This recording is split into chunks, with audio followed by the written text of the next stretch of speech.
Hello, everybody.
I see we got one person on. Can you help me check and see if my audio is working all right?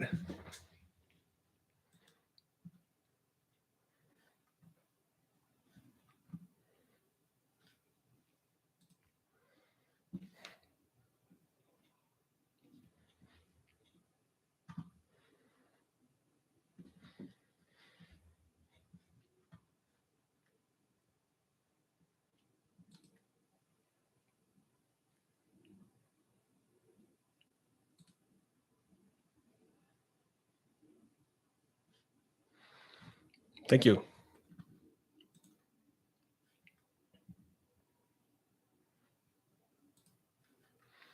Just going to wait a couple minutes here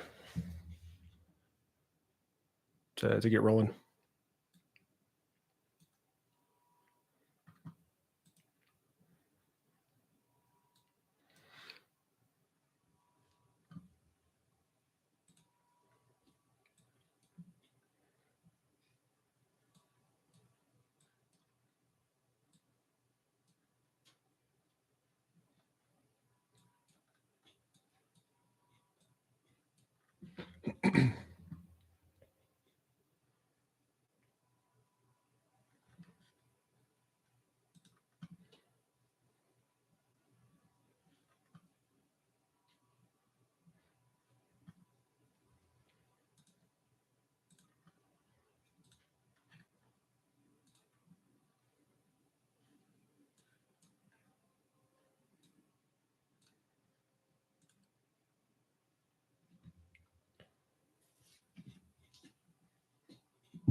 All right, it's noon. Just give another minute here for some people to join.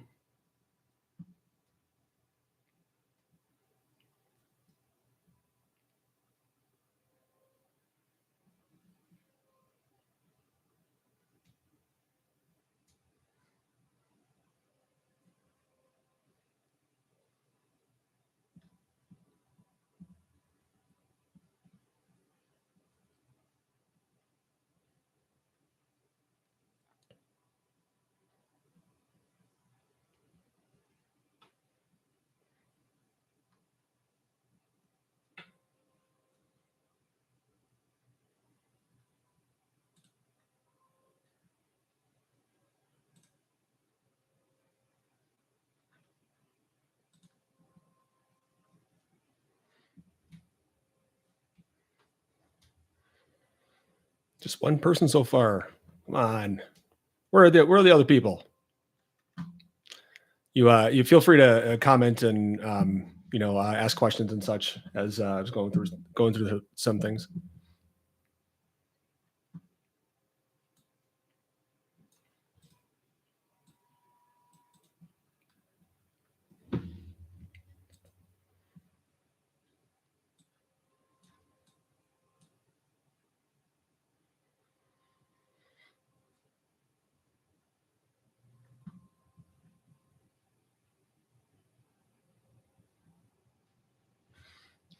All right, let's get rolling. I got a couple other couple other people that joined here.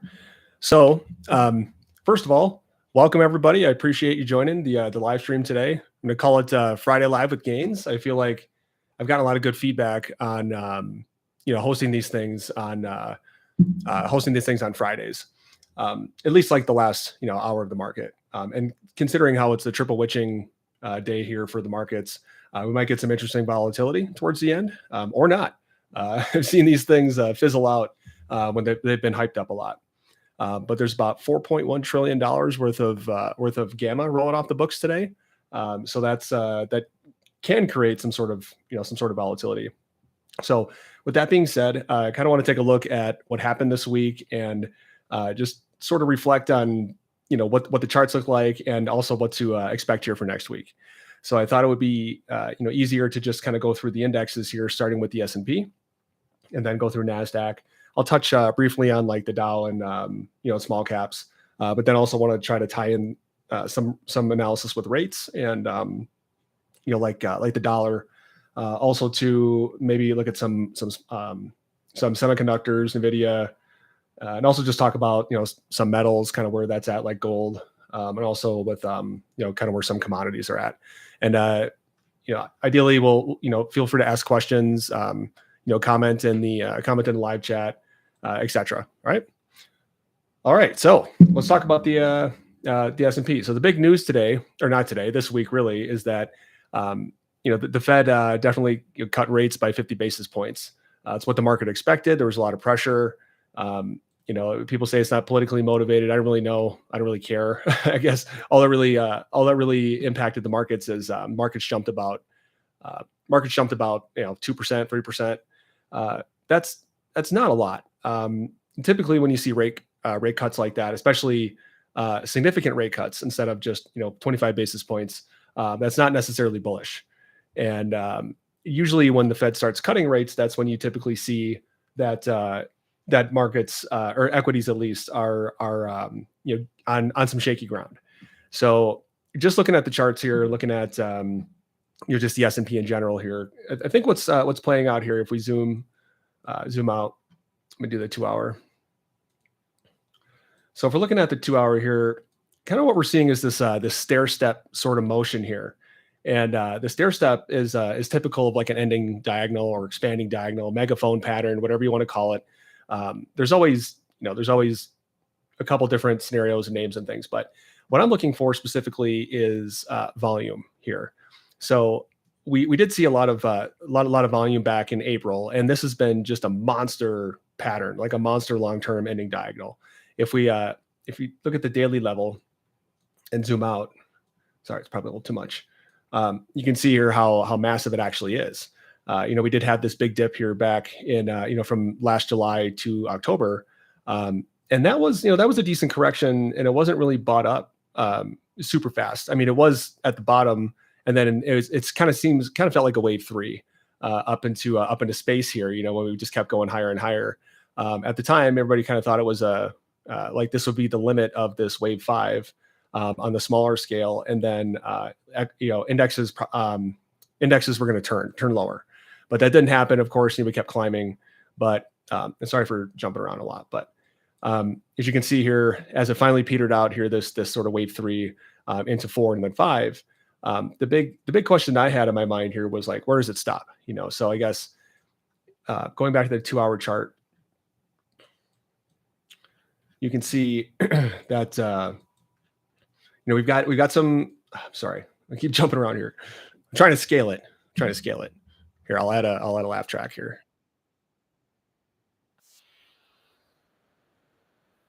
it's at least entertaining.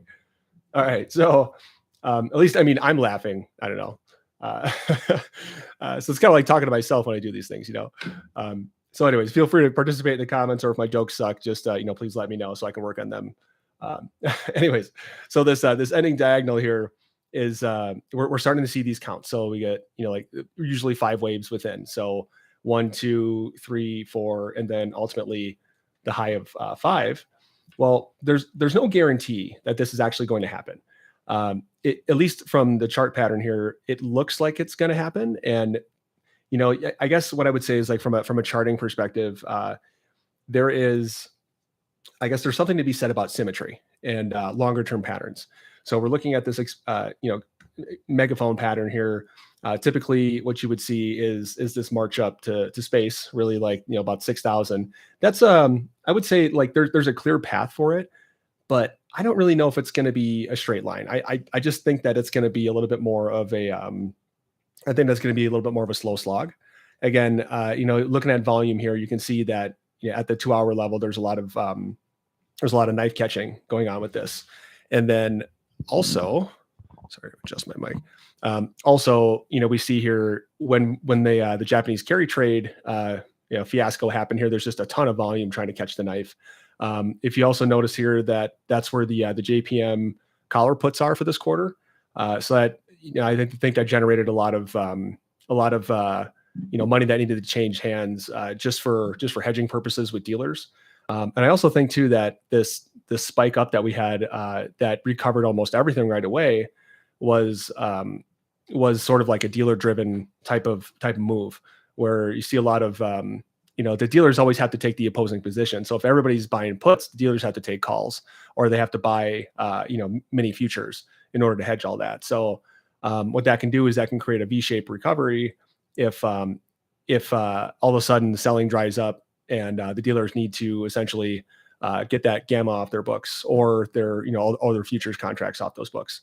So I guess suffice to say here that this last leg up, you can make the argument here that you're seeing a lot of these ABC patterns. So these and typically you'll see a series of 5 of them as it marches along here. So, like, I guess the big question for me is what happens next? The S&P today has sold, I guess you could say, off of this trend line hit, and this is the third hit that we have in this channel line. If it can't break out of here, then the bullish case needs to be on pause for a bit. It's also crappy seasonality with September and October for equities. So if people think that this is going to keep marching up without any challenge, I think that's probably a little short-sighted. I think that if we're looking at volume here, we do see a lot that is bears are trying to keep the indexes from climbing higher and higher, but also within the confines of this sort of pattern here. So I would say, because it's Friday and we haven't really seen anything yet, I mean, there's still a couple minutes here before the bell, but we haven't seen any extreme volatility. And I also too, I think it's, quad witching. There's a lot of gamma, there's a lot of risk out there for dealers, and also for just, big institutional traders. So you see a lot of that defended. So also some things that have come up is, you see declining volume overall as this ascends. And that's typical of, you can kind of see it here too with this big push up.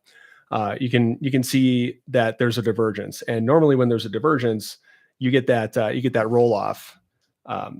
So what I'm thinking here is you might see something like this, where it'll test this trend line, probably bounce up, and then potentially hit down here by this point of control for the range, which is about that 5,500 level, 5470, that kind of thing. So that seems to be, or 5460 really is the 0.786 retracement. Excuse me, retracement. So I guess if that does not happen, there's a different scenario. So that is, I guess, the bear scenario that you can, I guess, let me finish that here. Sorry, let me change the color. So even though the degree is not correct, I guess what I wanted to highlight with this is typically when you see these sort of patterns here, they always return back to the prior degree wave 4 low. So at that, or in this case, that would be like the 49.26. Now, when that happens is not necessarily clear yet. Yeah, again, we also have an election and just crazy market behavior lately. So if this does break down, let's say we see something like this, then there's a good possibility that it's not just going to test the trend line down here, but it's gonna expand beyond, and that would be, I guess you could say, like a proper C leg here if this does turn into an ABC. Now, I would say this is a bullish pattern, so I don't want to discount the ability of the bulls to just keep jamming everything higher and screwing all the bears. The bears are just gluttons for punishment. They love to just get walked all over, and I don't know why. The markets are really high, but I also think that some of these big players are running low on inventory to sell. I think that that's another reason that we might see some sort of sell-off here with market sells to push just equities down in general, is so the bigger players can reaccumulate. We didn't really see any accumulation here. We're just seeing distribution, I would say, just by the look of it from the volume here. There's still a decent amount of red on this screen, and not a whole lot of like solid blue bars, except for when you see these rallies. And you can see here on the left-hand side of the volume profile that there's groupings of buying. So you could see that in this sort of zone here, this like 53.40, 53.50 zone, that there should be some decent support. But you can also see here that there was a lot of selling that we saw here at what looks to be the start of this last series, this ABC series up. Now they're all different, degrees of time, but I guess long story short here is that this is still like this ascending wedge is a bearish pattern. But if it's a bearish pattern within a larger bullish pattern, then that actually gives us a little bit more confidence that we can trade the pattern pretty well. And that's where I'm still a little hesitant to add some longs around here. I'd like to see some sort of pullback. I do think we'll see something like this where it just continues up, but after a small pullback to maybe like the 55.70s region. And why it's important to at least try to understand what the possibilities are, because this isn't a guarantee either. So we could see, again, this is the bullish case, but the bearish case is that once it hits this trend line, the trend line breaks down. And if we run into the, if we run into this, let me change it to red. But if we turn that into what the options are, then you could see like a back test of the upper trend line, and then you could see something like this. And the reason why that might be like a potential stopping point if we see that scenario. So like let's say this 56.60. That would create some sort of head and shoulders pattern here, and also fool everybody by making another sort of smaller wedge pattern within. I always try to look at it like, the people that are trying to manipulate markets with market sells and market buys. The issues that you typically see is that there's a lot of jockeying for position. So you see a lot of like stop hunts, and you see a lot of just like crazy price action. But I guess I still want to call out that the biggest concern that I have is just the declining volume, and you need high volume if you're going to support a continued move here. So just to kind of reiterate, we do have a volume divergence here, and then we also have a volume divergence for the last rally, and it really kind of comes down to, I guess, exhaustion, right? So is there buying exhaustion? Doesn't really seem like it as of yesterday, but if you look at something like, let's take for instance a momentum chart. So this momentum chart here, this just has a bunch of moving averages that act as like a kind of like a rubber band. But I use this chart for different purposes. One of them is the DeMark indicators, and what I like about these is that, so this is the daily view of the S&P, but these DeMark indicators, anything of like a 9 or A13, that typically means that there's buying exhaustion. And this is at the chart level too. So this is like your daily sort of level. And I mean, it's not that hard to kind of reproduce it. You just need to count the number of bullish candles here, all in sequence. So you can see here that we're getting pretty close here. We did have a couple of at the daily level. Those of you who are candlestick enthusiasts, yes, they're out there. They're out there. Hold on, let me do their little laugh track.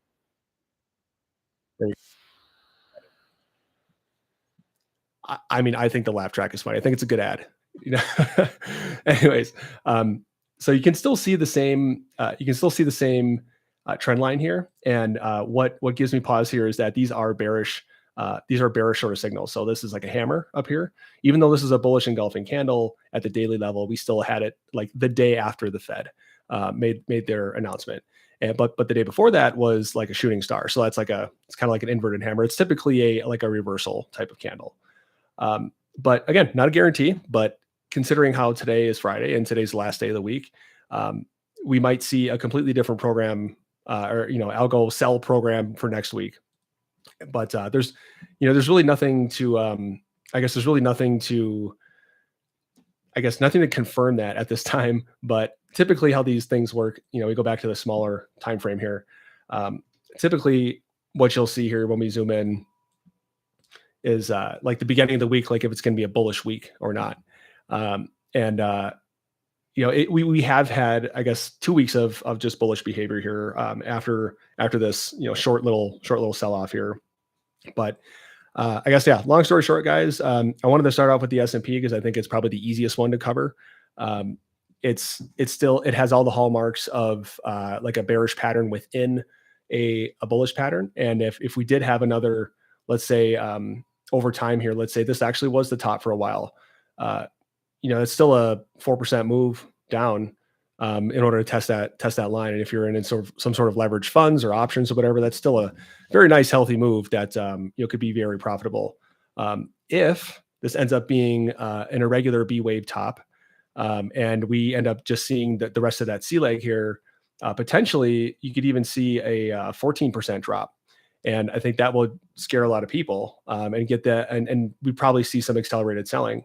However, still not a guarantee. So how do we plan for this? The plan, I would say here, is just to try to be smart about your buying. People like to buy more than they like to sell, and going short is risky because markets can go up a lot longer than you can stay solvent. I'm sure you guys have heard a quote like that in the past, but what I would consider a good way to trade this is like a bifurcation point sort of identification.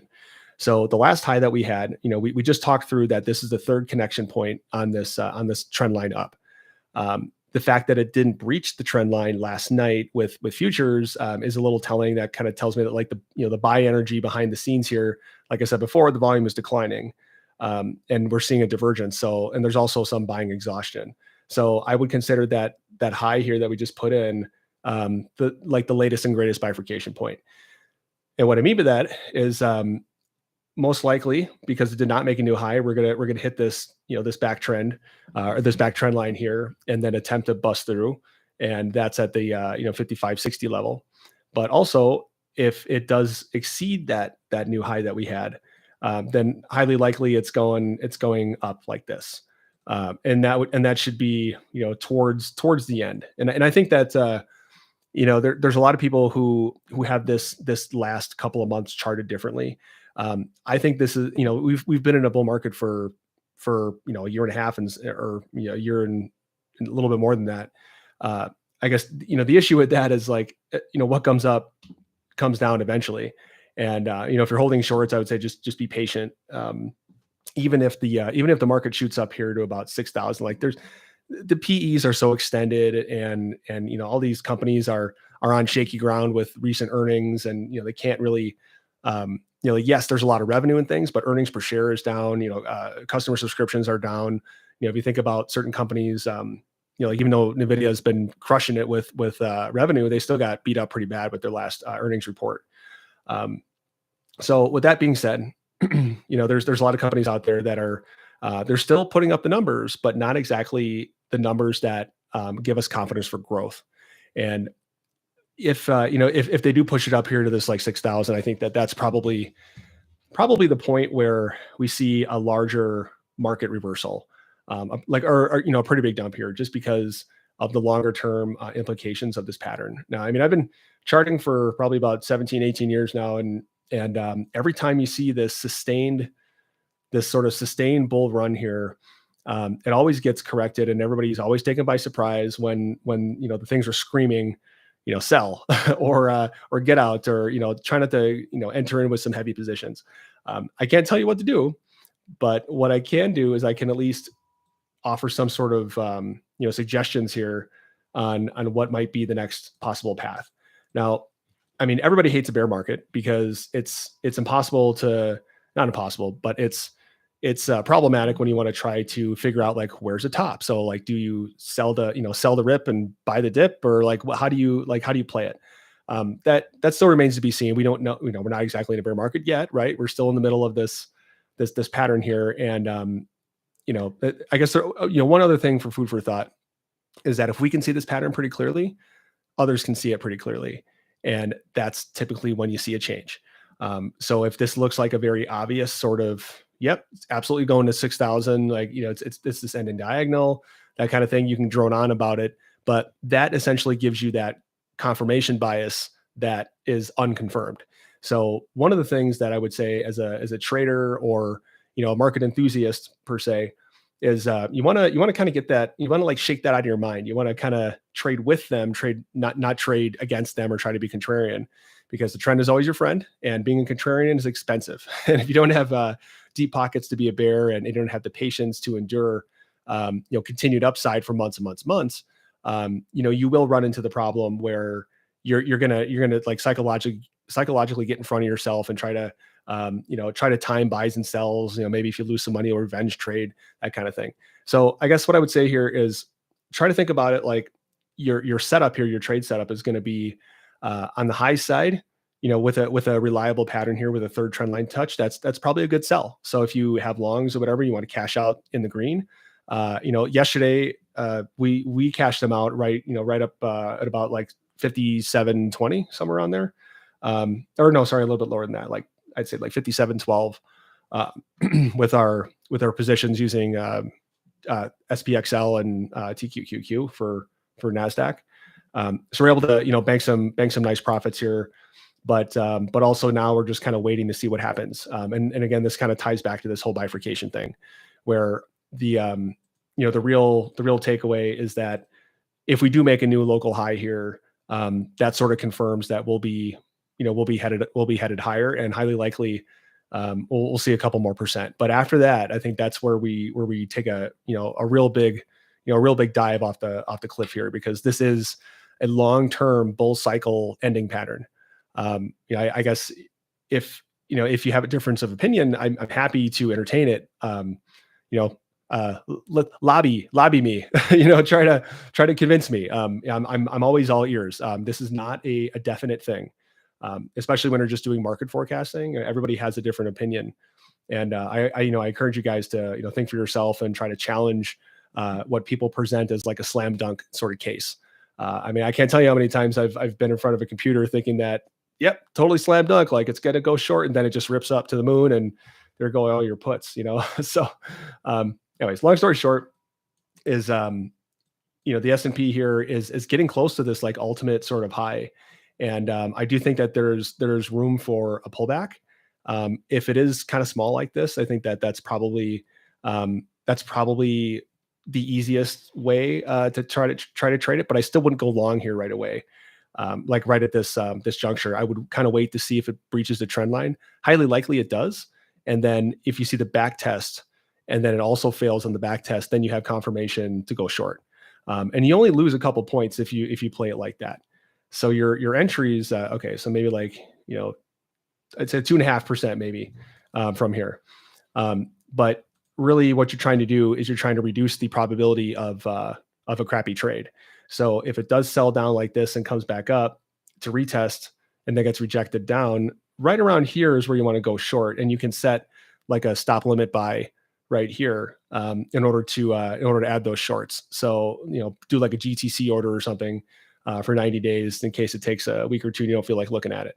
But ideally, that's the good setup for a short trade. If you wanted a lower probability or not lower probability, but if you wanted a slightly more risky short trade, go short up here and then cash out here at this bottom trend line, or hold. But I do think that, this is, again, this is the fifth connection point of this ascending wedge here. And we just don't have confirmation yet whether it's going to break higher or lower. But I'd say it's probably 60% we head lower, and 40% we break the top and head higher. And I do think that this will be a fast sprint up here if it does break. But all right, so that's enough for the S&P. We spent a lot of time on that, but that's sort of like encapsulating a lot of the different, a lot of the other equity sectors, or not sectors, a lot of the different equity charts. So sorry, before I go on the Nasdaq, let me show you. So let me do here we go. So the Dow kind of stopped right around this 42,000 mark. And if we kind of zoom out here, it's still got this sort of same pattern, but it's more like a channel instead of like a instead of sort of like the megaphone pattern. Well, I guess the important part to understand here is that this is also the third connection point, and now this is like a full five wave series. I don't think that I'm trying to get clues from the Dow here because a lot of the I think a lot of why the Dow is pretty high right now with this upper trend line is because there's a lot of people moving into defensive sectors, kind of seeing that, or not just defensive sectors, but like blue chip stocks and things like that to try to reduce some of their let's say risk with tech, or really just try to bank some gains and let's say put it utilities or biotech or something like that, because utilities and biotech are up today. So then taking a look at small caps. Small caps are also printing a similar pattern, but this is a little bit harder to read, just because this might be something where like the counts might be off. I mean, I don't think they're off, but I've been wrong before. But for the upside, you can see that let's say small caps could put in, I'd say, limited upside, like 2355, or sorry, 2335 is about the A equals C level here. And even though that wouldn't really make a new high, it still could extend, of course, up here to this 2400 level. And I think that's probably going to be it for small caps for a while at least. And all right, let's go to Nasdaq. So Nasdaq's a little bit of a different beast here. Sorry, I have some crap in the way. Let me get it out of here. But Nasdaq is a little bit more. I would say it's a little weaker, but it still has the potential to outperform. I'd say there's a very good case here that, following the same logic as like the S&P, if it does break out, then 22,000 is a realistic level, just like 6,000 is a realistic level for the S&P. If you're looking at the same patterns, it's still the same megaphone. We still see a lot of these ABC structures in here, and that is typical of an ending pattern. Like you would only really see difference or like different patterns, like let's say impulsive 5, 3, 5, 3, something like that in like a wave 4 where you see triangles. So anyways, with these sort of things, you would typically see five ABCs within it.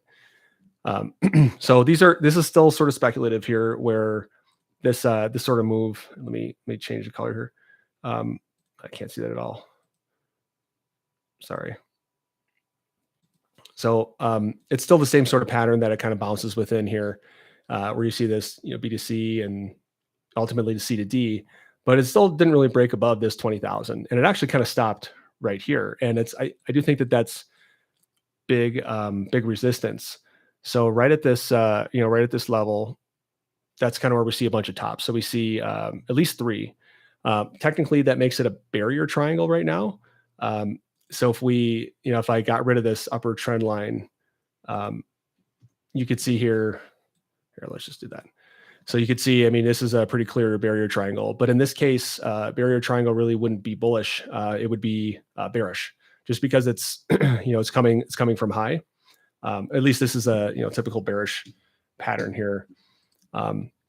So with that being said, I still think that there's probably a 60% possibility that we see this sort of bearish move where, let's say, Nasdaq heads up, let's say Monday or something like that, or maybe we see a squeeze in the last half hour. Who knows? But I still think that we'll see a test of this low here. This like I mentioned before, the wave 4 or the prior degree wave 4 low. So that would be a test of this level here, about this 17,000. I'd say is pretty close, or 16,975. So if that does happen, and this pattern, or this lower bit of the pattern, is breached, and I have seen this before, where everybody thinks it's going higher and higher, and it's going to make that fifth connection point in the final, part of the pattern. But then, the bears sell it down before it gets there. Or like, let's say you have a bunch of limit orders right at that level or slightly before. There's probably going to be a lot of sell limit orders, and the dealers don't want to have to buy the top to hedge their risk. So they might not give people the opportunity to go short at the absolute, highest point. They want to try to, confuse and harvest your trading profits from you. Separate your capital from your pocket, or I don't know, whatever. We'll just do a laugh track instead. All right, there. I don't know about you guys, but I'm loving the laugh track. I feel like it's very, it helps me out of a jam when I make a crappy joke, which is often. Um, anyways, okay. So for the Nasdaq, hopefully I covered it all with the S&P.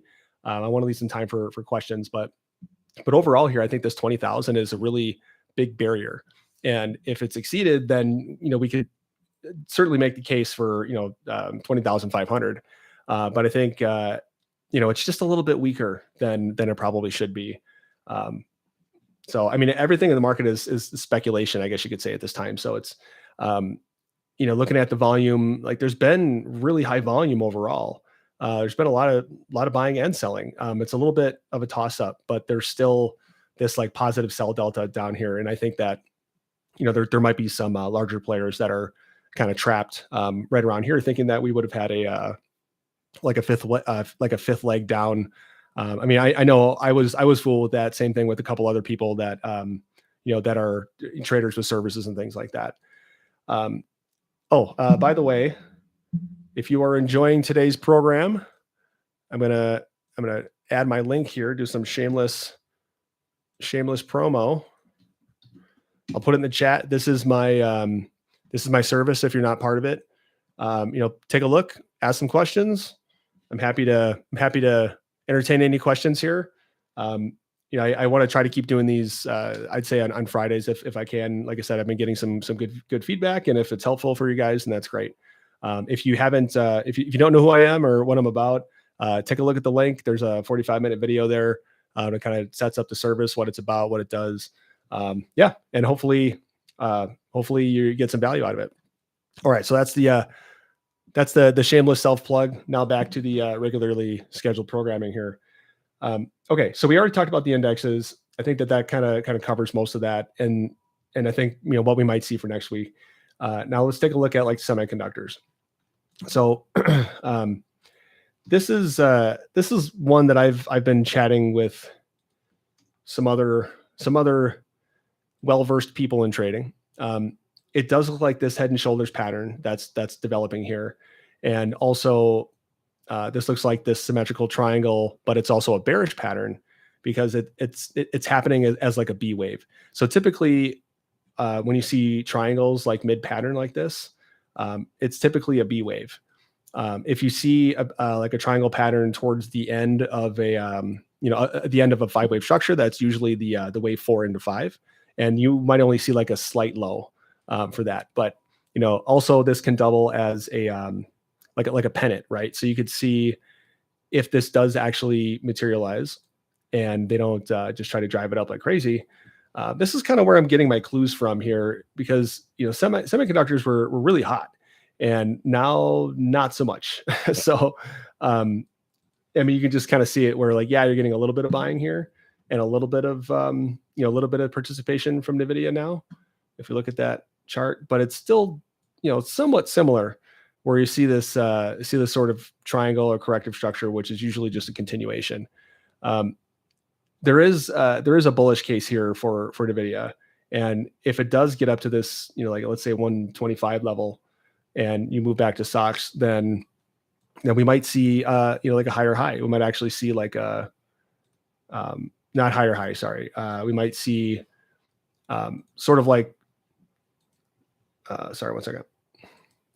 You might see something that's just a channel. So sort of like how small caps are, where you see this channel upward. So right now, just to use this as a proxy here, right now we're Nvidia and stocks are kind of doing this sort of symmetrical triangle thing, but there's no reason why it couldn't break out like small caps, even though small caps are pretty erratic. Nvidia can also be as well, but there's really no catalyst on the horizon here. Now that we know what the Fed rate is, or what the Fed rate change is going to do, we don't really have very much guidance after that, or at least from econ news, we have to wait for unemployment and things like that. But it doesn't really impact semiconductors very much.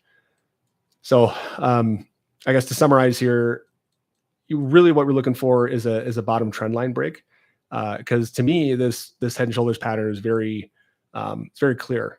And once you start to see these head and shoulders develop and that right shoulder develop, again, it might still be a little premature, where we could have let's say you have a slightly higher high like this and make that channel and then drop like that.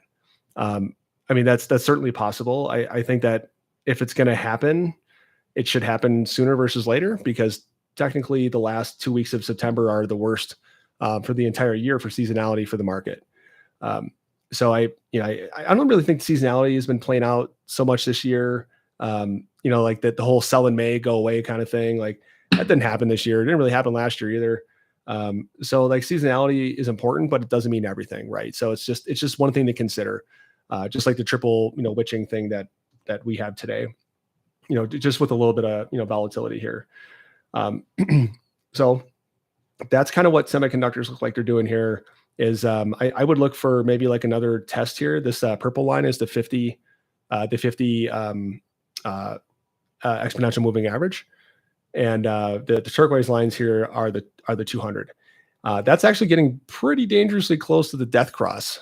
For those of you who don't know what the death cross is that when the 50 moving average dips below the 200 daily moving average, I guess exponential and exponential, or simple versus simple. That's called the death cross, where a lot of longer term traders will start to dump their shares, because that's like the technical signal that there's weakness. So it's kind of like how Buffett has his own indicator where there's let's say GDP to market cap, that kind of thing.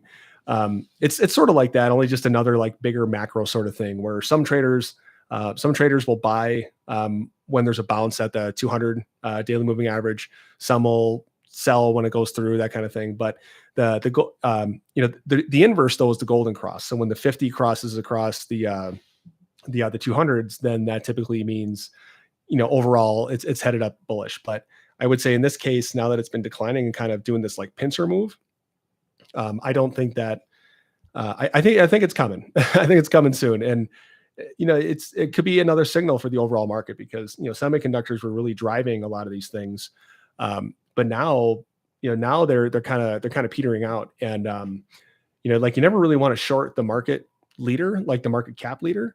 But in this case, in my opinion, charts are like the sum of everything for the markets. It's all the executed volume. So you don't have to worry about dark pools. You don't have to worry about any other crap that typically, gives people analysis paralysis. You just have to look at the volume, learn how to read it, kind of triangulate your volume profile for the day or the week or whatever, and your daily volume just as a sum. So once you can kind of figure out how to align those, and then you can kind of read that, where if you're looking at the 2-hour time frame, that's not exactly the easiest to discern like where you have a lot of volume or not. But you can kind of see here that this average is declining with volume here in Nvidia. Now that doesn't really scream accumulation to me. That it just kind of feels like there's like on this rally up, it's just the volume is declining in general, because there's just buying fatigue. Everybody's been buying for a year and a half plus. At some point, there's not enough dry powder left, or you're just trying to catch up, and people get lazy. When markets are topping, they think it's just going to keep topping and keep going until it doesn't. But again, I'm not trying to scare anybody. I'm not trying to say, doom and gloom is here. The only thing I'm saying is that there's going to be a point where the normal buy the dip isn't going to work anymore, and I do think that that's coming sooner versus later. All right, so that's Nvidia and small caps. Let's talk about the yield here real quick. So the 10-year yield, this guy. Let me also pull up the dollar.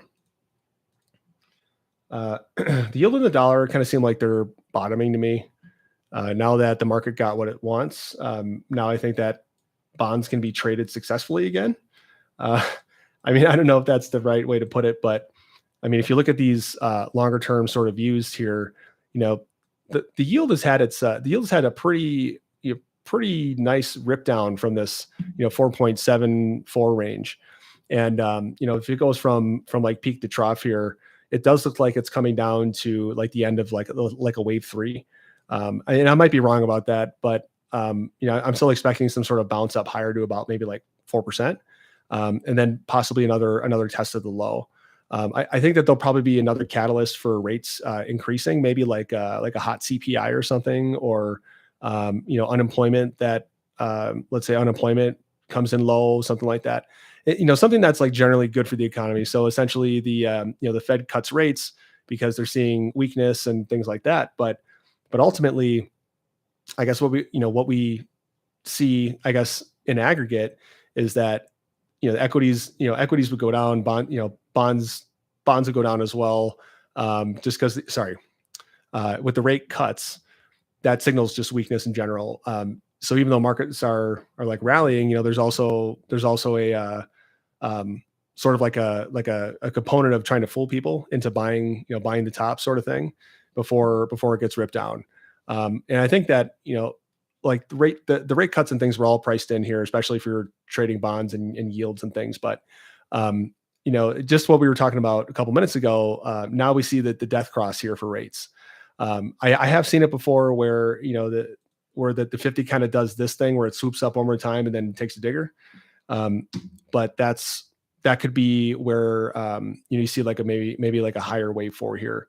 But we are getting pretty close to the point where this whole pattern looks like it's playing out. And like I said before, the higher or the previous degree bottom of the wave 4, that's where you'll always see a test of eventually. So whether that happens now, I mean, that might actually be a really long wave 5 or something. It's possible. So what I'm looking for here is just a small pop up here in like if you have TMV, like just a small pop up, and it could still be a good trade, but overall I'd say I'm flipping to like TMF here to play short rates as soon as we have this little bounce here. And the dollar, I think, needs to confirm that, because the dollar and the yield always trade as a pair. So with that being said, I think let's wrap up that part. Let's talk about some gold.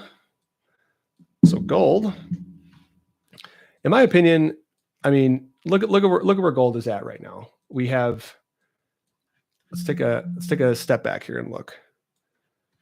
So this long term is a cup and handle pattern, and we just kind of went through this handle, this consolidation zone for the last couple of years, and now we're finally in the sprint higher. Well, it looks like here that there's a pretty clear.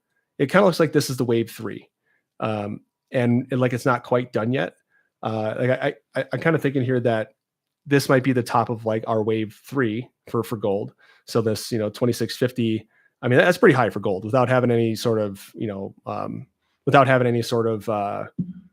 you call like any pullback. But it does look like we do have this pretty solid structure. So if you're trading metals like gold, this really does look like we're kind of at a top here. And if I take out all the drawings and all the crap here and just look at it for what it is, there's definitely a cluster here. And also too, you can kind of see a nice like triangle pattern here where it looked like a pennant, right? Not necessarily a flag, but just a pennant. And then we see this consolidation range up here, which is, in my opinion, a very clear wave 4. If I add the lines back in, this does look like a bunch of just bunch of junk in here, but I assure you, this came out of a pattern from a book. So, oh, here it is. Yeah. So it kind of looks similar to this, right? Where you see this like a flat that turns into a zigzag, and it's like a more complex sort of correction. And if you look at the actual chart pattern here, if I do the 2 hours, and the reason why I'm trying to spend time on this is because I do think that if you know where we're at in a larger wave structure, it helps you significantly when you're trying to place trades or you're trying to come up with like entries and exits. Uh, the the exit, I think, if you were holding long gold and let's say you've been holding it for a while, again, I can't give advice. I don't want to get sued, and I don't want the SEC to shut me down because this is how I feed my kids. But so like, wait, hold on. So laugh track for that one. I'm gonna do it. I'll do a different one. There we go. It's it's here to stay, guys. It's here to stay. Anyways, so like if you're long gold, this is a really good spot. Just because I feel like um, you can make a clear. Oh, you can't hear the laugh track. Damn. All right, I'll fix that for next time. It's just in my other speakers. I'll see if I can fix that. But thanks for the heads up, because now I just look like an idiot. But you can see here this wave five structure within. So this kind of looks like a three. So you see this 1, 2, 3, and then 4 and 5. This looks like an extended five, which can happen with metals. It can also happen with commodities. Typically, you'll see an extended fifth leg with commodities and um, metals and forex, things like that, where the longest wave is going to be wave three for equities. At least that's how it's been for years and years. I'm not really sure why. So if there's any well studied individuals here in wave theory and some of the causes, please let me know, because I find that interesting. Okay, so I think that's at least what it looks like for gold. It looks like that it's just a wave three here, and don't pin me down on it here, but I think it's probably getting to the point where it's like gold is due for a pullback, and you would see that once the rates bounce.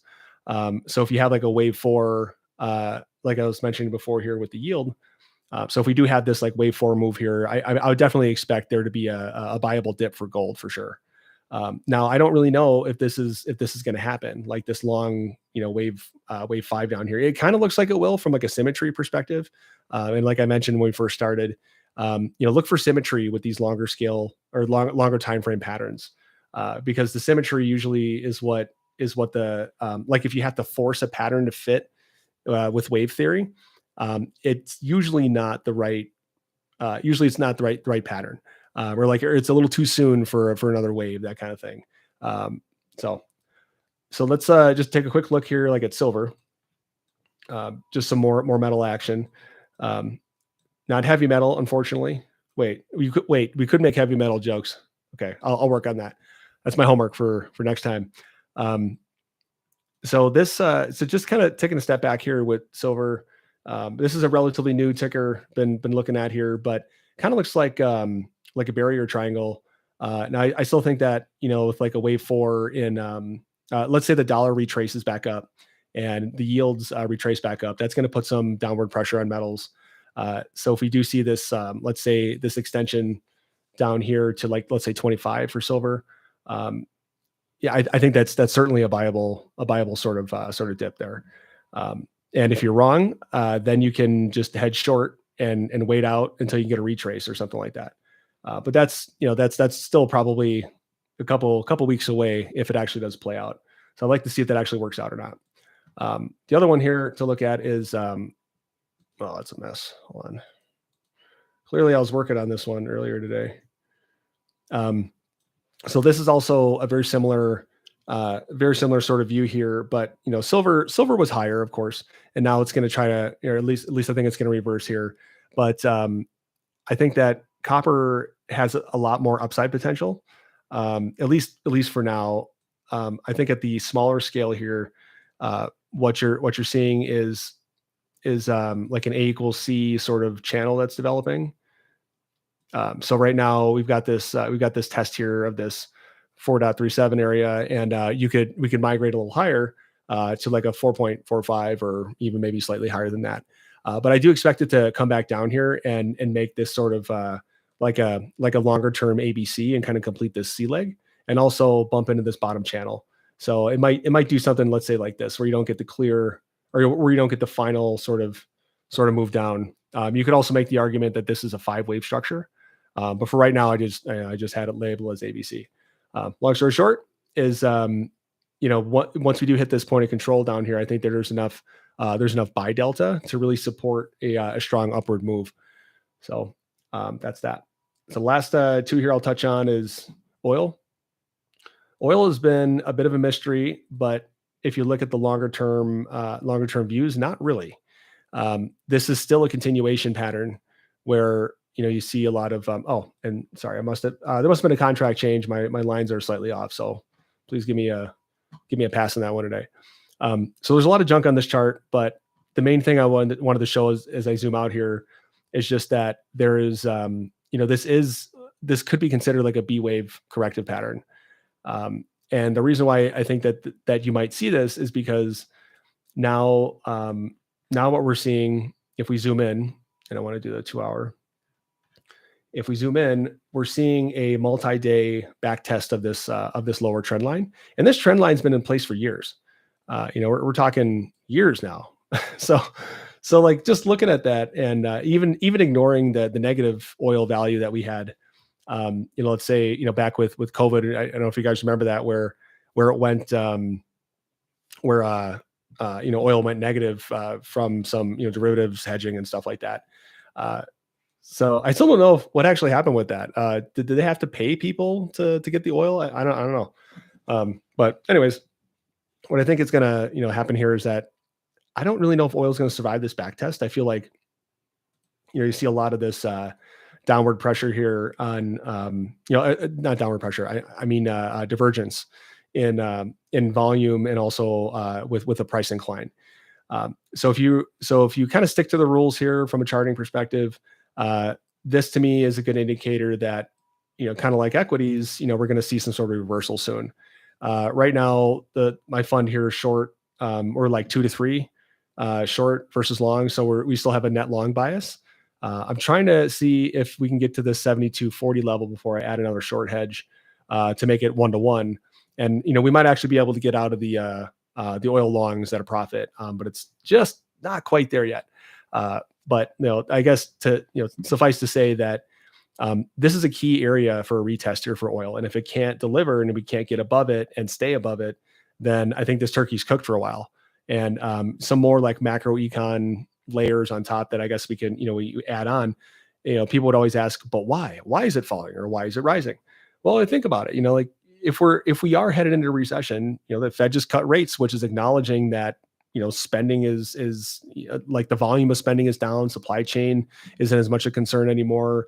Luxury goods are down, autos, housing starts, that kind of stuff, just because the rates were high, and that was starting to take a bite out of stuff. But now that we're seeing confirmation that the Fed is seeing this sort of data, and they also have their own secret data they don't share with us. Of course, everybody's got their own internal data that kind of tells them a little bit more of what's available to the public, just like any company does. So just looking at this from an arm's length distance, if you do see a slowdown in the economy, they're going to put pressure, that's going to put pressure on energy because we're not consuming as much. So if we have, especially with more oil and gas being produced in the U.S. than in other times, like significantly more, we're also having like a glut of supply. And if we do see the decline here, with just let's say unemployment ticks up even more, then you probably see oil head a little bit lower. And like I said, there's this multi-year consolidation pattern. It's going to break the pattern sooner versus later, and it already did break the pattern. Now it's just we need to confirm whether this is going to be a longer term short, or if it's going to be something where, you certainly don't want your long stuck at the top, or at least close to the top, but close to the bottom trend line is fine. All right, so one last touch here, natural gas. I want to leave some time for questions. Natural gas is today is the day, I think, ladies and gentlemen, where you finally see this sort of breakout here from the consolidation zone. I mean, I don't want to want to say, anything too fast here because again, still seeing the same thing, seeing a divergence in volume. But, now that it's broken this upper trend line, I think that you could see something like this maybe where you see like a continuation up and it actually does become a wave three. However, it did not retrace the normal, 61.8% of whatever this, this first move was. So maybe it's maybe it's like a double bottom. I think that's realistic here for gas. So if you're underwater on oil, I would say just stick it out, have some patience. All right. So any questions? You can put them in the chat here. Hopefully this was helpful, guys. If it was not, then I'm sorry. I will get better. I will have better jokes, and the laugh track will be included in the next broadcast. So, like I said, Fridays, I'm thinking that I want to try to do this a little bit more. Yeah, no problem, everybody. If you did enjoy the presentation here, I think that just kind of recapping how markets go or how markets perform this week, and then try to see what the setup's going to be next week. It just if it's an hour, just to recap, if you guys make some money off of it, awesome. That's really all I care about is being able to I guess secure your own financial future. All right. So Jake, you had asked for shorting. So I would say for natural gas, I don't think it would be a good time to short. I think that what you're looking for is a breakdown with a back test. So now that it's broken out of the top here, typically what you'll see is like a continuation, kind of like this blue line shows. Not very often you see something where it only goes up just a tad and then falls right through, and you see something kind of like that. I mean, you could try it. I think it's probably a lower probability trade, just because, it could bounce back. Natural gas does make a fool out of many people who trade it, including myself on occasion. But I guess realistically, just from a technical analysis perspective, once it breaks beyond a trend line like this, you see a little bit more gas behind it before it does some sort of back test, and then either survives and heads up, or if it breaches lower, then that's where, let's say you set a stop for let's say a couple points below where like a couple points below, and that way if you're wrong about it going up like this and this blue line doesn't play out, then you can still add your shorts at a lower risk area. Does that make sense?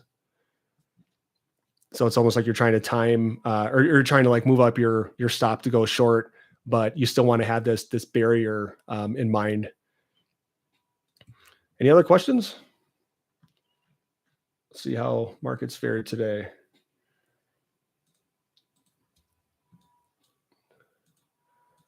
All right, so I guess the last question I'll have is, so this was helpful. Good. I hope so. All right. I'm seeing some people drop off. So, yeah, it looks like operations expiration was another nothing burger. So we still, there's still consolidation all day. But yeah, I mean, quad witchering yet again fails to deliver anything of any value to anybody except for just big numbers. So, all right, guys, thanks a lot for joining. I guess we could probably wrap up, and yeah, maybe I'll, see you next week. Thanks, everybody.